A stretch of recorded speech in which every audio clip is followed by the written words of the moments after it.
Good morning dear student. तो आज हम शुरू कर रहे हैं कॉलिगेटिव प्रॉपर्टी का last term, that is osmotic pressure and osmosis. What does it mean by osmosis and osmotic pressure?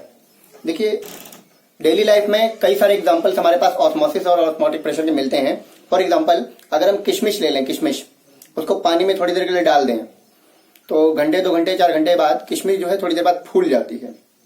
या अगर हम फूली हुई किसी किशमिश को वापस से किसी सोडियम क्लोराइड यानी कि नमक वाले सोल्यूशन में डाल दें, सॉल्ट सोल्यूशन में डाल दें, तो वो श्रिंक कर जाती है।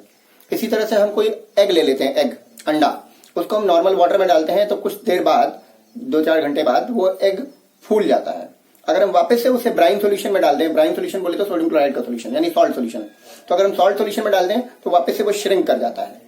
हम देखते हैं कि फ्लावर जो होता है, कली होती है, उसको हम वाटर में डालते हैं तो वो कुछ देर बाद फ्लावर बन के निकल आती है, फूल जाती है। या हम डेली लाइफ में अगर स्प्राउट, कुछ लोग खाते हैं स्प्राउट्स, चने वगैरह, शाम को भिगो और सुबह तक वो फूल जाते हैं।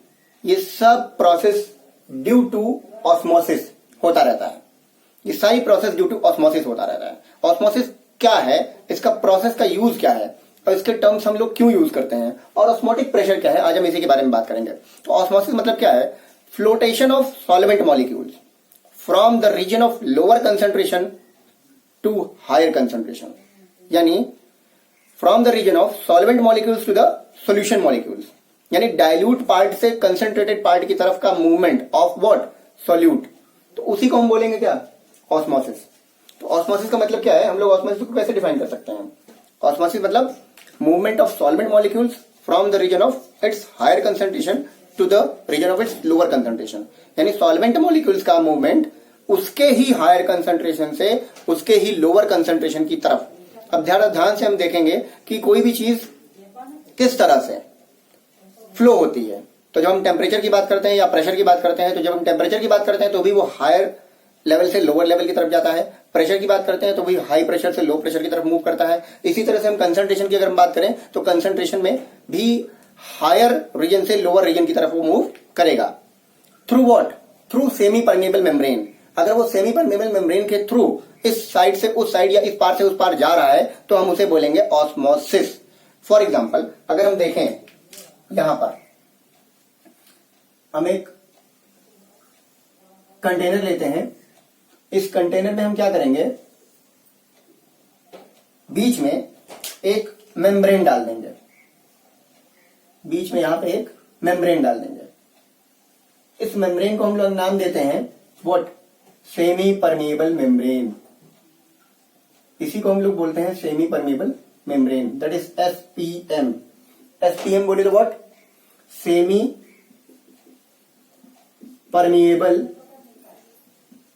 Membrane.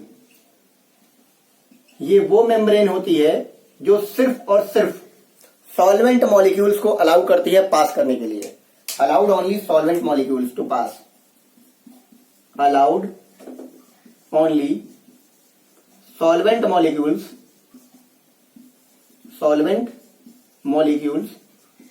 To pass through it. यानी कि ये वो मेम्ब्रेन है जो सिर्फ और सिर्फ सॉल्वेंट मॉलिक्यूल्स को इस साइड से उस साइड या इस पार से उस पार जाने देती है। अब अगर हम इसमें 2 सॉल्यूशन भर देते हैं, एक सॉल्यूशन हमने यहां भर रखा है, ये सॉल्यूशन है मेरा कंसंट्रेटेड सॉल्यूशन। कौन सा सॉल्यूशन है? Concentrated solution. और इस साइड हम जो सॉल्यूशन भर रहे हैं that is what? Dilute solution. इस साइड हमारा डाइल्यूट सॉल्यूशन है। अगर अब हम बात करें डाइल्यूट और कंसंट्रेटेड सॉल्यूशन में, यानी ये जो हमारा पास सॉल्यूशन है, ये है solution containing non volatile solute. बचपन से हम लोग सॉल्यूशन नाम के चैप्टर में एक ही चीज पढ़ते आ रहे हैं, on addition of non volatile solute, non volatile solute, non volatile solute. तो ये भी है नॉन वोलेटाइल सोल्यूट को जब हम ऐड कर दें तो एक्चुअली में क्या होगा। अब इधर आप देखें, ये है हमारे पास सॉल्वेंट मॉलिक्यूल्स। कौन सा? Solvent molecules. ये सॉल्वेंट मॉलिक्यूल्स है। अभी जो हमारे पास सेमी परमेबल मेम्ब्रेन होती है, ये किसकी बनी होती है? जो सेमी परमेबल मेम्ब्रेन हमारे पास है वो पार्चमेंट पेपर की बनी होती है, पार्चमेंट पेपर की बनी होती है, या फिर पार्चमेंट पेपर के अलावा एनिमल मेम्ब्रेन की हो सकती है, एनिमल मेम्ब्रेन की हो सकती है। एनिमल मेम्ब्रेन मतलब एनिमल मेम्ब्रेन यानी एनिमल सेल की हो सकती है। और तीसरा चीज अगर हम देखें, या फिर कॉपर फेरोसाइनाइड की हो सकती है, ये आर्टिफिशियल है, कॉपर फेरोसाइनाइड इनकी हो सकती है। ये पार्चमेंट पेपर की, एनिमल मेम्ब्रेन की, या फिर कॉपर फेरोसाइनाइड का जो पेपर होता है उस पेपर को हम लोग as a semi permeable membrane use कर सकते हैं। अब सेमी परमेबल मेम्ब्रेन का मतलब क्या है कि वो छोटे से छोटा पार्टिकल यानी सॉल्वेंट मॉलिक्यूल्स के पार्टिकल्स को इस पार से उस पार जाने देता है, बाकी किसी पार्टिकल को अलाउ नहीं करता है इस पार से उस पार जाने के लिए। सो दैट हम क्या देखते हैं कि ये हमारे पास सॉल्वेंट मॉलिक्यूल्स है, ये हमारे पास सॉल्यूशन मॉलिक्यूल्स है। अब देखो जरा सॉल्वेंट में और सॉल्यूशन मॉलिक्यूल्स में कहां पे सॉल्वेंट का कॉन्सेंट्रेशन ज्यादा होगा, तो सॉल्वेंट का कॉन्सेंट्रेशन कहां ज्यादा होगा, यहां पे एज वी नो दैट कि सॉल्वेंट मॉलिक्यूल्स में जो वेपर प्रेशर होता है वो होता है ज्यादा, और सॉल्यूशन में जो वेपर प्रेशर होता है वो होता है कम।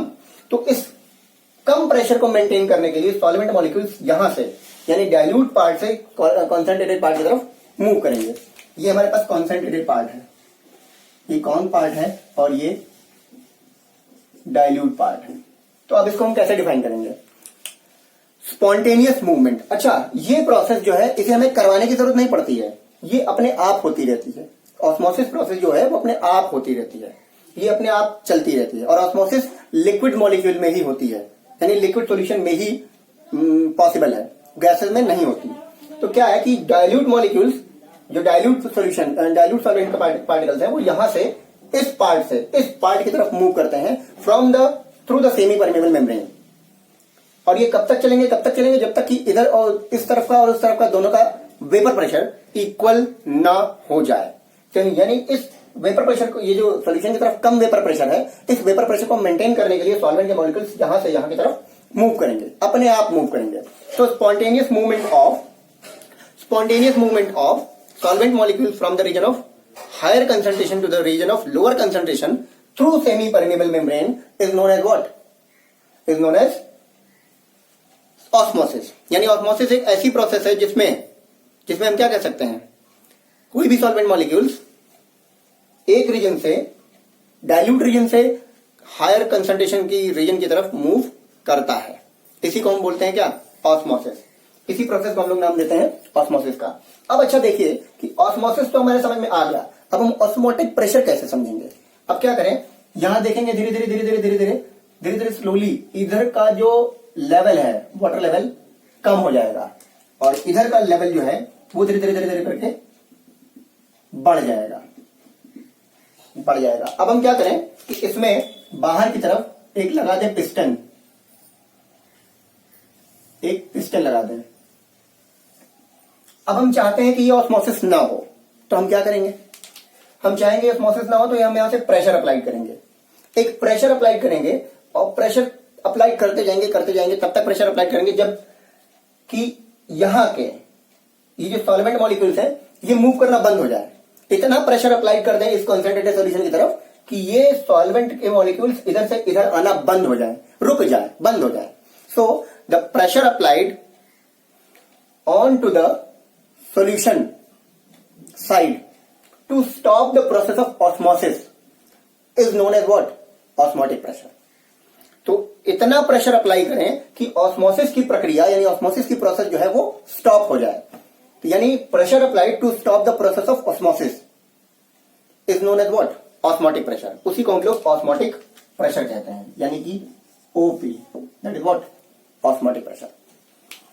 अच्छा, अब आप और भी ज्यादा प्रेशर अप्लाई कर सकते हैं। जब आप और भी ज्यादा प्रेशर अप्लाई करेंगे तो इस तरफ आया हुआ मॉलिक्यूल्स जो इस तरफ यहां पे सॉल्वेंट मॉलिक्यूल्स हैं वो मूव करेंगे इस तरफ, यानी जितने भी सॉल्वेंट मॉलिक्यूल्स इस तरफ आए हैं वो इस तरफ मूव कर जाएंगे। अब इस तरफ मूव करने लगेंगे तो ज्यादा प्रेशर अप्लाई करने पे ऐसा होगा। तो अगर ज्यादा प्रेशर अप्लाई करेंगे तो इस तरफ से इस तरफ जा रहा है, यानी ऑस्मोसिस का उल्टा हो रहा है। तो अगर ऑस्मोसिस का उल्टा हो रहा है तो इसमें हम एक नया टर्म यूज करेंगे, दैट इज बोले तो रिवर्स ऑस्मोसिस। यानी इतना प्रेशर अप्लाई कर दें कि जितना हमारे पास सॉल्वेंट मॉलिक्यूल्स उस तरफ से आया हुआ था उसमें से कुछ या उतना ही लगभग सॉल्वेंट मॉलिक्यूल्स वापस से उस तरफ जाने लगे। तो इस प्रोसेस को हम लोग नाम देते हैं रिवर्स ऑस्मोसिस का। इसी को हम लोग रिवर्स ऑस्मोसिस के नाम से भी जानते हैं। तो ये हमारे पास रिवर्स ऑस्मोसिस हो गया, ऑस्मोसिस हो गया, ऑस्मोटिक प्रेशर हो गया। ऑस्मोटिक प्रेशर को हमने दो तरीके से समझा। एक तो उतना प्रेशर अप्लाई किया कि हमारे पास जितने सॉल्वेंट मॉलिक्यूल्स थे उस तरफ से आना, यानी डाइल्यूट पार्ट से कॉन्सेंट्रेटेड पार्ट की तरफ आना, वो स्टॉप हो जाए। उस प्रेशर को हम लोग बोलते हैं ऑस्मोटिक प्रेशर। और भी ज्यादा प्रेशर अप्लाइड कर दें तो जितना ज्यादा प्रेशर हम अप्लाइड कर दें उतना ज्यादा हमारे लिए ऑस्मोसिस को रोक पाना इजी हो जाएगा। अब ऑस्मोसिस रुक गई थी, उसको हमने बोला ऑस्मोटिक प्रेशर। अब इतना ज्यादा प्रेशर अप्लाई कर दें कि यहां से सॉल्वेंट मॉलिक्यूल्स इस तरफ यानी कॉन्सेंट्रेटेड पार्ट से डाइल्यूट पार्ट की तरफ मूवमेंट होने लगे, तो उस प्रोसेस को हम लोग बोलते हैं रिवर्स ऑस्मोसिस। सेम यही प्रोसेस होता है वाटर को प्यूरिफाई करने के लिए। वाटर को प्यूरिफाई करने के लिए हम लोग क्या करते हैं, सेम यही प्रोसेस को अपनाते हैं। उस प्रोसेस को हम लोग बोलते हैं डिसैलिनेशन। इसी को हम लोग डिसैलिनेशन के नाम से जानते हैं।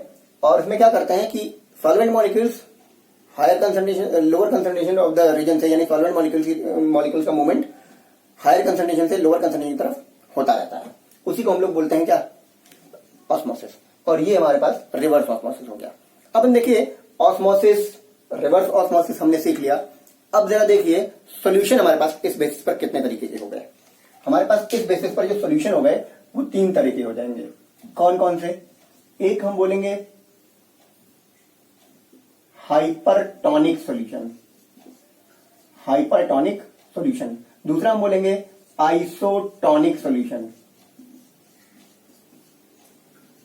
इस आइसोटोनिक को हम लोग आइसोमेटिक सॉल्यूशन भी बोलते हैं। इसी को हम लोग आइसोमेटिक भी बोलते हैं। अच्छा, हाइपरटोनिक के अलावा एक और टर्म आता है हाइपोटोनिक सॉल्यूशन। जरा ध्यान दें। अब अगर हमने दो सॉल्यूशन ले लिए, दोनों सॉल्यूशन का ऑस्मोटिक प्रेशर सेम है, इक्वल है। अब अगर ऑस्मोटिक प्रेशर सेम है, इक्वल है, इक्विवेलेंट है, तो होगा क्या, न ऑस्मोसिस इस तरफ से इधर होगी, न ऑस्मोसिस इस तरफ से इस तरफ होगी। यानी दोनों ही कंडीशन में ऑस्मोसिस प्रोसेस होगी ही नहीं, यानी ऑस्मोसिस होगा ही नहीं, ऑस्मोसिस नहीं होगा। तो ऐसे दो सॉल्यूशन को हम लोग क्या बोलते हैं, आइसोटोनिक सॉल्यूशन या आइसोमेटिक सॉल्यूशन। इसका एक बेटर एग्जांपल क्या हो सकता है, हमारे पास अंदर की ब्लड सेल्स जो होती हैं, ब्लड सेल्स, वो ब्लड सेल्स का जो कॉन्सेंट्रेशन होता है वो 0.91% होता है। तो अगर हम इसको 0.91% ब्राइन सॉल्यूशन के साथ रखें, यानी एक ही कंटेनर में सेमी परमेबल मेम्ब्रेन के थ्रू दोनों को सेपरेट कर लें, एक ही कंटेनर में इस तरफ हम ब्राइन सॉल्यूशन रखें 0.91% का और इस तरफ हम ब्लड सेल रखें, यानी कि हम कह सकते हैं कि it is an example of blood cell और इस तरफ हम रखें 0.91% of NaCl solution weight by volume, यानी मास बाय वॉल्यूम, ठीक है, या M/V कह लो, मास बाय वॉल्यूम के हिसाब से अगर हम इसको रखें तो ये सॉल्यूशन हमारे पास एक आइसोटोनिक सॉल्यूशन का बेटर एग्जांपल होगा। कौन से सॉल्यूशन का एग्जांपल होगा, आइसोटोनिक सॉल्यूशन का एग्जांपल होगा। यानी अब इस कंडीशन में ऑस्मोसिस होगा ही नहीं, ऑस्मोटिक प्रेशर भी नहीं लगेगा। जब ऑस्मोसिस नहीं होगा तो ऑस्मोटिक प्रेशर करने की जरूरत भी नहीं पड़ेगी। तो इस बेसिस पर हम ये कह सकते हैं कि ये एक बेटर एग्जांपल है व्हाट, आइसोटोनिक सॉल्यूशन का। अब हम दो सॉल्यूशन ले लेते हैं, दोनों तरफ, एक तरफ का कॉन्सेंट्रेशन ज्यादा, दूसरी तरफ का कॉन्सेंट्रेशन कम। तो जिस तरफ का कॉन्सेंट्रेशन ज्यादा उधर हम नाम देंगे उसको क्या, हाइपरटोनिक सॉल्यूशन, और जिस तरफ का कंसंट्रेशन कम उस तरफ को हम नाम देंगे हाइपोटोनिक सॉल्यूशन। तो अब जरा सोचिए, हाइपरटोनिक और हाइपोटोनिक में जो सॉल्यूशन है, इधर हाइपोटोनिक और हाइपोटोनिक सॉल्यूशन में किस तरफ सॉल्वेंट मॉलिक्यूल्स मूव करेगा, किस तरफ मूव करेगा, ये हाइपोटोनिक और ये हाइपोटोनिक सॉल्यूशन, ये मूवमेंट किस तरफ होगा। ऑब्वियस सी बात है, जिस तरफ कंसंट्रेशन उसका कम, जिस तरफ डाइल्यूट पार्ट होगा उस तरफ से कॉन्सेंट्रेटेड पार्ट की तरफ उसका मूवमेंट जारी रहेगा, अपने आप होता रहेगा। ये प्रोसेस हम लोगों ने पढ़ लिया अभी तक ऑस्मोसिस का। ऑस्मोसिस के अलावा एक और टर्म हम लोग पढ़ते हैं जनरली, जिसको हम लोग बोलते हैं डिफ्यूजन। अब जरा डिफ्यूजन और ऑस्मोसिस में डिफरेंस जान लेते हैं। डिफ्यूजन और ऑस्मोसिस में डिफरेंस क्या होता है, क्या क्या होते हैं। तो डिफ्यूजन वो है मूवमेंट ऑफ लिक्विड्स और gases molecules through anywhere at any conditions, उसको हम बोलते हैं डिफ्यूजन। जैसे हमने परफ्यूम छिड़क लिया तो उसकी खुशबू पूरे कमरे में फैल जाती है, अगरबत्ती जला दिया उसकी खुशबू पूरे कमरे में फैल जाती है, धूप बत्ती जला दिया उसकी खुशबू पूरे कमरे में फैल जाती है। यानी एक मॉलिक्यूल दूसरे मॉलिक्यूल यानी सॉल्यूट और सॉल्वेंट मॉलिक्यूल दोनों आपस में मिक्स होने लगते हैं, यानी intermixing of solute and solvent molecules together at any condition, उसको हम बोलते हैं डिफ्यूजन। यानी इसमें किसी भी तरह की सेमी परमेबल मेम्ब्रेन की जरूरत नहीं पड़ती है। बट जब हम ऑस्मोसिस प्रोसेस अपनाते हैं तो ऑस्मोसिस प्रोसेस के लिए हमें सेमी परमेबल मेम्ब्रेन की रिक्वायरमेंट होती है। Without semi permeable membrane we cannot study or we cannot apply the process of osmosis and osmotic pressure etc. ठीक है। दूसरी कंडीशन क्या है कि ऑस्मोसिस जो होता है वो लिक्विड मॉलिक्यूल्स में ही अप्लाइड होता है, यानी सॉल्यूशन में ही हो सकते हैं और किसी में लिक्विड मॉलिक्यूल्स में ही हो सकते हैं और कहीं नहीं हो सकते हैं। जबकि हम अगर डिफ्यूजन की बात करें तो डिफ्यूजन गैसेस मॉलिक्यूल्स में और लिक्विड मॉलिक्यूल्स में दोनों ही मॉलिक्यूल्स में होगा, क्योंकि उसमें intermixing of different kinds of particles का इंटरमिक्सिंग होता रहता है, चाहे वो सॉल्यूट हो चाहे वो सॉल्वेंट हो।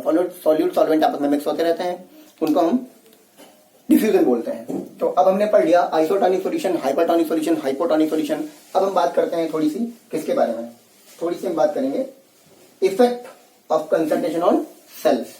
Effect of concentration on cells की अगर हम बात करें तो सबसे पहले हमारे पास दो चीजें आती हैं, एक्सोस्मोसिस एंड एंडोस्मोसिस। एक्सोस्मोसिस और एंडोस्मोसिस। तो क्या होता है, जरा एक्सोस्मोसिस और एंडोस्मोसिस देख लेते हैं।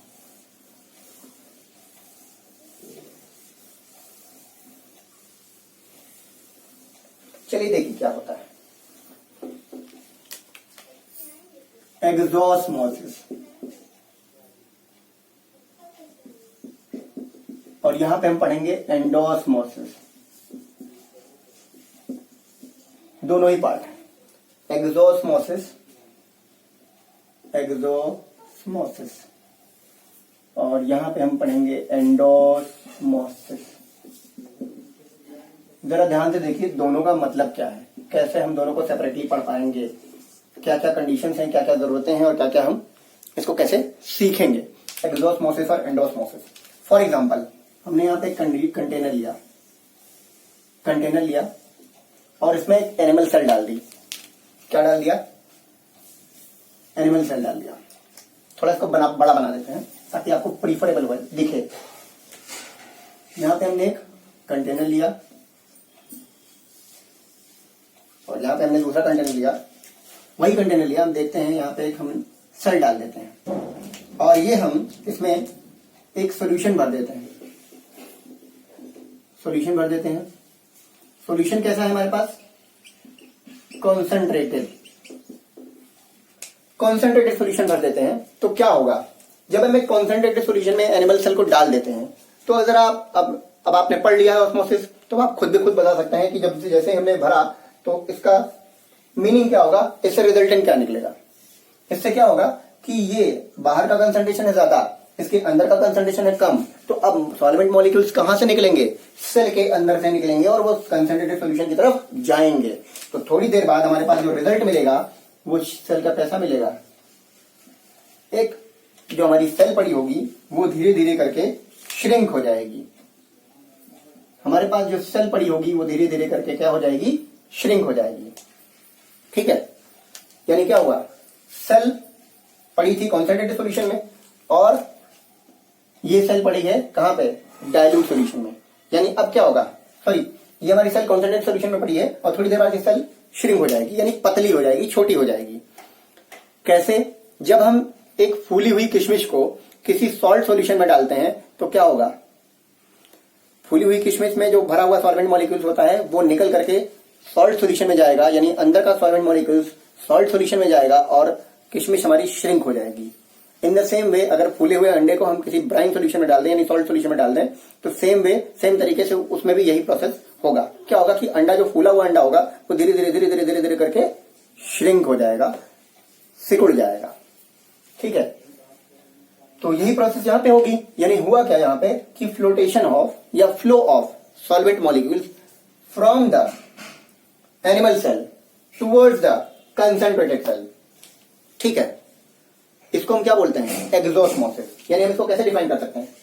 It is the outflow of liquid from the lower concentration, sorry, from the solvent part to the solution part. It is known as what? It is called exosmosis. ठीक है, जब हम किसी कॉन्सेंट्रेटेड सॉल्यूशन में इसको रखते हैं तो अंदर की सेल श्रिंक हो जाती है और वो सेल श्रिंक होकर बिल्कुल सिकुड़ जाती है। इस प्रोसेस को हम लोग क्या बोलते हैं? एक्सोस्मोसिस।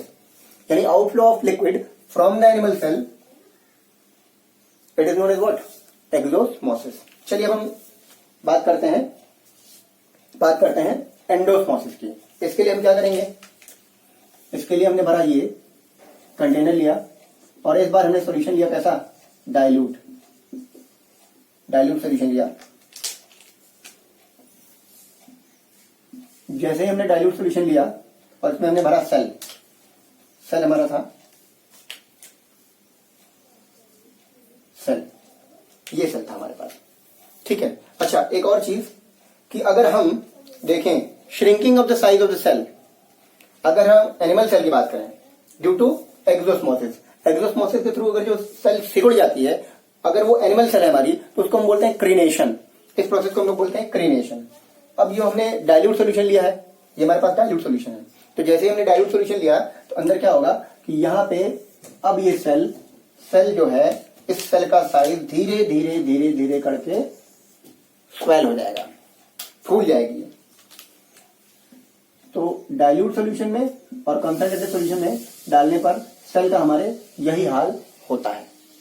क्या होता है? ये सेल बिल्कुल फूल जाती है, ये स्वेल हो जाती है। सेल क्या हो जाती है? स्वेल हो जाती है। तो अब क्या है कि मूवमेंट ऑफ सॉल्वेंट मॉलिक्यूल्स जो बाहर वाले सॉल्वेंट के हैं वो अंदर चले जाते हैं, यानी inflow of the solvent molecules to the animal cell when it is placed in dilute solution is known as what? Endosmosis. इसी प्रोसेस को हम लोग बोलते हैं एंडोस्मोसिस। अब जैसे अगर हम बात करें अपने ही ब्लड सेल की, ठीक है, अब अगर क्या करेगा, जैसे हम देखेंगे कि सेल के अंदर बहुत सारा सॉल्वेंट मॉलिक्यूल भरता जाता है, तो क्या होता है कि सेल फट जाती है, रप्चर कर जाती है, बर्स्ट हो जाती है। तो अगर हमारे एनिमल सेल की बात करें या ब्लड सेल की बात करें, अगर हम ब्लड सेल की बात करें तो ब्लड सेल में जब सॉल्वेंट मॉलिक्यूल बहुत ज्यादा भरने लगता है, तो वो क्या होगा? ब्लड सेल बर्स्ट हो जाती है, भर जाती है, फूट जाती है, फट जाती है। तो इस प्रोसेस को हम लोग बोलते हैं, इसको हमें क्या नाम देंगे? इसको हम लोग बोलते हैं हीमोलिसिस। अगर ये ब्लड के केस में है तो इसको हम नाम देंगे क्या? हीमोलिसिस। यानी burst of the blood cell by the process of endosmosis is known as haemolysis. इसी को हम लोग हीमोलिसिस। अच्छा देखिए, कुछ और टर्म्स हम लोग पढ़ते हैं एक एक करके। जैसे ऑस्मोलैरिटी क्या है? ऑस्मोलैरिटी क्या है? Number of moles of solute particles contribute towards osmotic pressure. ठीक है, ध्यान से सुनिएगा, number of moles of solute particles, that is क्या है? ऑस्मोलैरिटी। ये सारे टर्म्स बोर्ड एग्जाम्स में कभी कभार पूछे जाते हैं। ऑस्मोलैरिटी क्या है? Number of moles of solute particles contribute in the osmotic pressure. यानी ऑस्मोटिक प्रेशर में कितने number of solute particles contribute कर रहे हैं। एक्चुअल में हम लोग पढ़ रहे हैं ऑस्मोसिस एंड ऑस्मोटिक प्रेशर, जो किसके अंडर में आता है? कॉलिगेटिव प्रॉपर्टी में। और कॉलिगेटिव प्रॉपर्टी क्या होती है? किस पे डिपेंड करती है? नंबर ऑफ सोल्यूट पार्टिकल्स पर। तो वो number of moles of solute particles जो ऑस्मोटिक प्रेशर के लिए कंट्रीब्यूट करते हैं, जो ऑस्मोटिक प्रेशर में कंट्रीब्यूट करते हैं, उन्हें हम लोग नाम देते हैं ऑस्मोलैरिटी का। And the next is what?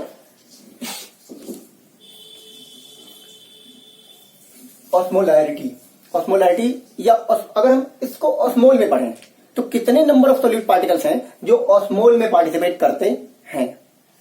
कितने नंबर ऑफ सोल्यूट पार्टिकल्स हैं जो ऑस्मोल में पार्टिसिपेट करते हैं? यानी number of particles of solute contribute in the osmotic pressure, that is what? Osmole. उसी को नंबर ऑफ मोल्स, जितने नंबर ऑफ मोल्स पार्टिसिपेट कर रहे हैं उसे हम बोलेंगे ऑस्मोल। अब ऑस्मोलैरिटी क्या है कि measure of number of molecules present in 100 cubic centimeter या 1000 cc of solution. 1000 cc of solution में कितने number of moles of solute particles contribute कर रहे हैं या पार्टिसिपेट कर रहे हैं, उनको हम बोलते हैं क्या? ऑस्मोलैरिटी। यानी measure of number of solid particles in 1000 cc of solution. Measure of number of moles of particles in 1000 cc of solution is what? Osmolarity. Osmol का मतलब हमने समझ लिया, osmolarity का मतलब हमने समझ लिया.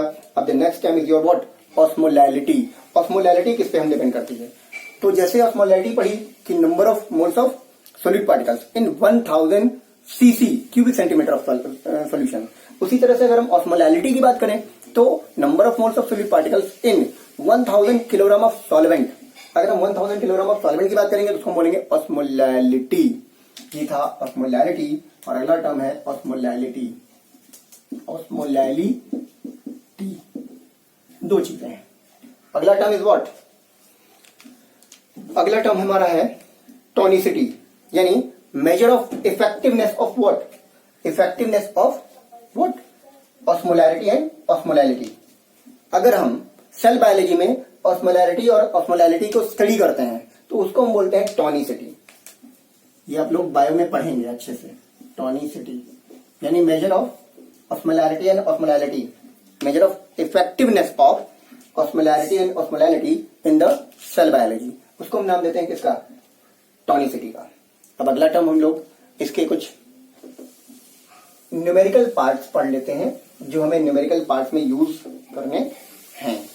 और वो क्या है हमारे पास? जैसे हम लोग बचपन से ही पढ़ते आ रहे हैं क्या चीज?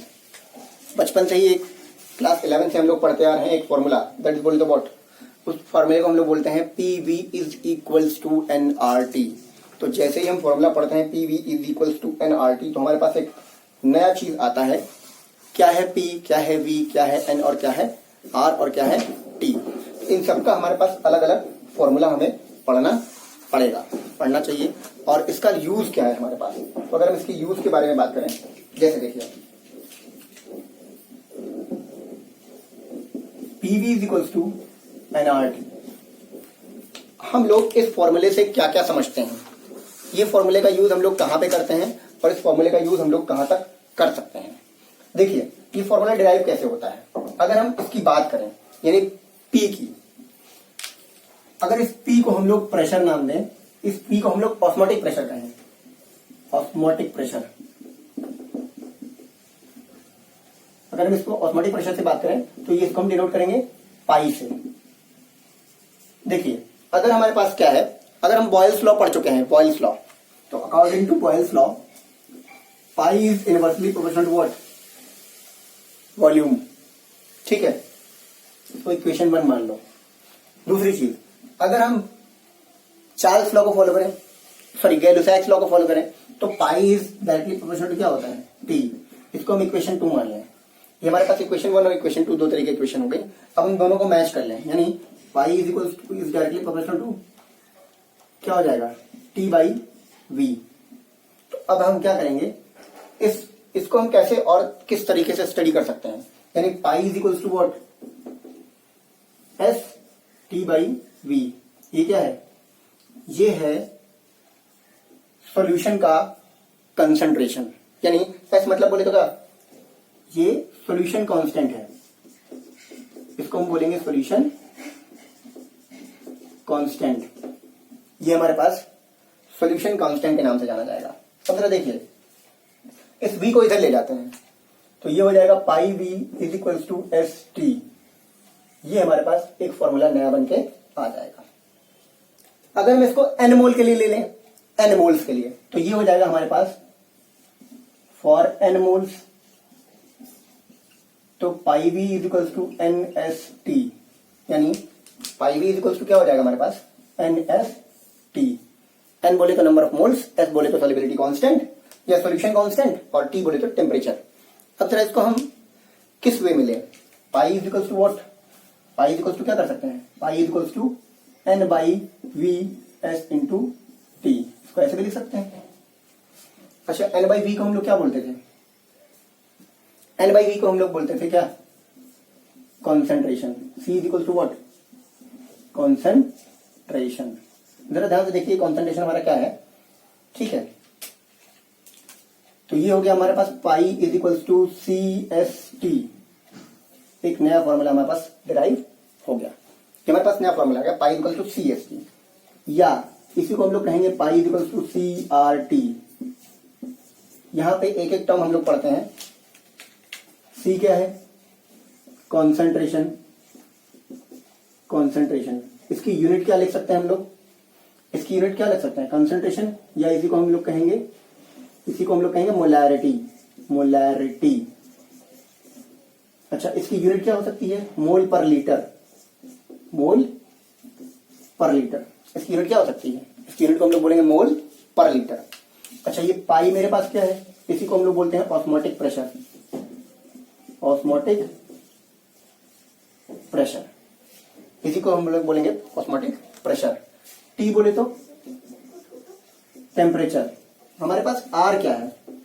आर का मतलब होता है आर इज द आर, या इसी को हम बोलेंगे S is the solution constant. ये वाला फॉर्मूला हम लोग गैस के लिए यूज करते थे, फॉर गैस, और ये वाला फॉर्मूला हम लोग सोल्यूशन के लिए यूज करेंगे, सोल्यूशन कांस्टेंट बोलेंगे। इसी को हम लोग बोलते हैं सोल्यूशन कांस्टेंट। और इसकी वैल्यू हम लोग क्या लिखेंगे? 0.082 litre atmosphere kelvin inverse and mole inverse. दूसरा वैल्यू हम लिख सकते हैं इसके लिए 0.083 लीटर बार केल्विन इनवर्स और मोल इनवर्स। ये सारे फॉर्मूले का यूज हम लोग कहां करेंगे? इस सारे फॉर्मूले का यूज हम लोग न्यूमेरिकल बेस पे करेंगे। अगर एक कोई सोल्यूशन हमारे पास आइसोटोनिक सोल्यूशन आ जाता है, आइसोटोनिक सोल्यूशन, तो आइसोटोनिक सोल्यूशन के लिए हम लोग क्या यूज कर सकते हैं? क्या यूज कर सकते हैं? Pi V is equal to what? Pi 1 V1 is equal to pi 2 P2, या pi 1 CRT is equal to pi 2 CRT। एक आइसोटोनिक सोल्यूशन के लिए हम लोग ये यूज कर सकते हैं। ठीक है, पाई 1 इज इक्वल टू वॉट? पाई 2। तो इसका मतलब क्या हो गया? C1RT is equal to what? C2RT। ये हो गया C1RT is equal to what? C2RT। तो इसका यूज हम लोग किस तरह से कर सकते हैं? एक आइसोटोनिक सोल्यूशन के लिए हम लोग इसका यूज कर सकते हैं। अगर न्यूमेरिकल बेसिस पर इसके क्वेश्चन आते हैं तो हम लोग इसे ऐसे ही सॉल्व करेंगे। तो हम आज हमारी कोलिगेटिव प्रॉपर्टी खत्म हो चुकी है। तो अगले क्लासेस में हम लोग शुरू करेंगे क्या? अगले क्लास में हम लोग abnormal molar mass, one half factor और एबनॉर्मल मोलर मास के साथ साथ एबनॉर्मल कोलिगेटिव प्रॉपर्टीज के बारे में भी थोड़ा बहुत स्टडी करेंगे। तो आज के लिए यहीं तक। Thank you so much.